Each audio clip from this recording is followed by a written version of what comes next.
core stability can come in many different ways, shapes and sizes, forms, yada yada yada. Today we're going to be talking about one of the McGill Big Three. Who the hell is McGill? Really big low back researcher, manual therapist, awesome guy, great work.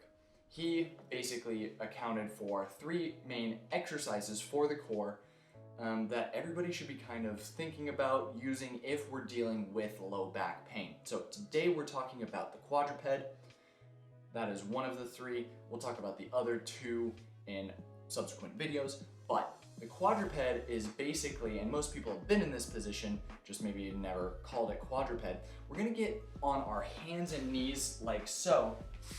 And now you may go, oh yeah, I know this one, right? But a lot of the times people can kind of forget, right? We're trying to work on our core, and what kind of happens when we're actually activating the core, and how should we move? What things should we be cueing into instead of just, oh, okay, I'm on my hands and knees and I'm gonna go through some motion, right? So if I'm here on my hands and knees, one main thing before I even start to move my arms, right? I wanna make sure that I'm, not super tight. I'm not super sprawled out. I wanna be wrists directly under shoulders, knees directly under hips. And I wanna make sure that I'm in a good pelvic position. I don't wanna be thinking about poking that butt out. I don't wanna be thinking about rounding that butt under. I want somewhere right in the middle.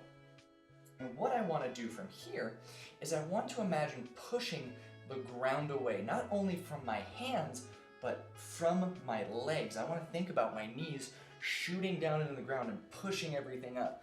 Even just pushing through there and imagining that the entire world was falling or coming up towards you and you had to hold it away, that's gonna gain a lot more activation in your core than anything ever before just sitting there normally.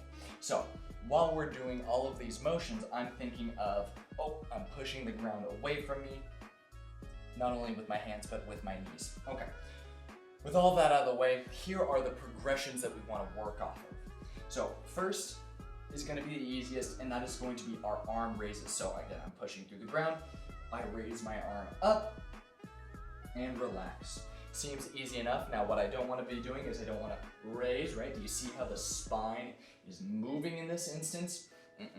Right? We want that spine to be thinking about staying nice and strong as if, oh God, I gotta hold that all the way. I gotta hold it all the way.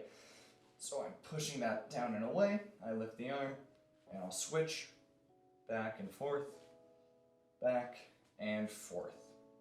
Right? Simple enough. Next is going to be our legs.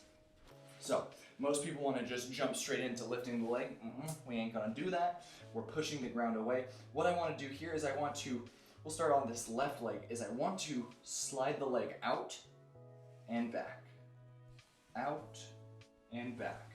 Notice again, I'm not sliding out and letting my back drop. I'm not sliding and shifting. I'm nice and neutral, pushing that ground away with my knees and my hands. Slide back, down, back, and down.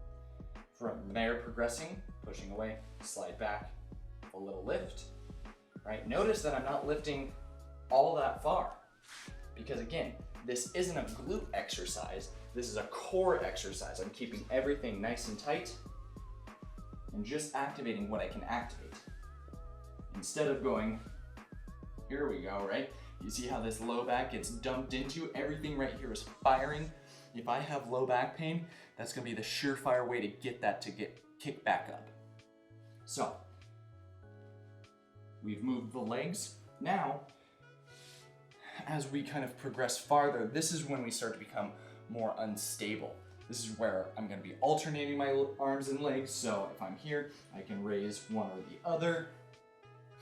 There are some individuals that do talk about same-sided movements. I think that's a little much, but I will let you play with that if you are of sound body and mind. But ultimately, as we're in this quadruped position, I want to make sure that as I'm progressing myself, I'm thinking of the fundamentals of all the movements that we're doing, right? We're talking about core stability here, but can I breathe while I'm doing this? I don't want you getting to a point where I'm here and I can do the leg, I can do it, right? and I'm not breathing, because realistically, I need to maintain core stability and breathe to do all my daily activities or do my workouts properly instead of, all right, one max effort.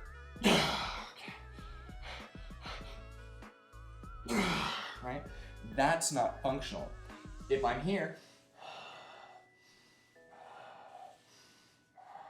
that, incorporating the breath, incorporating the movement with the core stability all together is going to create a much better long-term picture for your success than, oh, I can progress while holding my breath and, oh my God, working super hard through the motions. This should be difficult, but this should not be something that is making you sweat and puff up and everything. You should feel a little shaky, you should feel a little sore, and it may get a little warm, but this should not be something that is on that 7, 8, 9, or 8, 9, 10 on that 0 to 10 rate of perceived exertion, okay? So play around with that. I would say always dose down. So if you feel like you're failing, i.e. we're having any sort of spinal motion throughout our movement, I would say, hey, we're not ready for that one, and dose down. So whether that's the legs, whether that's the arms, work on this movement, but making sure that we're picking the right stimulus, the right intensity level for us to make sure that we're getting perfect reps, incorporating that breath, and getting this whole system working instead of just trying to muscle through our movement.